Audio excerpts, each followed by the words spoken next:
Hi everyone, in this quick video we're going to demonstrate how you can enable the boost speech function on a Panasonic telephone model number TGM4 or 450 series. So the boost speech function makes you appear louder by amplifying the microphone in the handset.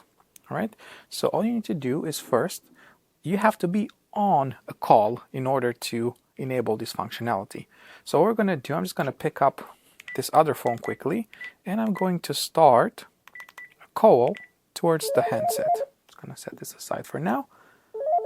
Pick up the phone and the call on that particular handset, and then simply press the menu key, scroll down, and the first thing you see is boost speech on.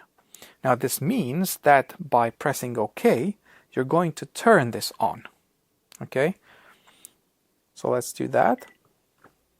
And then what you will then see on the screen, you have a little icon that confirms that boost speech is turned on. If we'd like to turn it off, we can do the same thing. Press the menu again, scroll down, and now you can see boost speech off. So I know it can be a bit confusing, but the idea is whatever you see on the screen, that's the next action you're going to do, right? So if you press OK when it's set to off on the screen, you're going to switch it off. I do that, and now it's switched back off. Hope this helps. Thanks for watching, and we'll see you in the next one.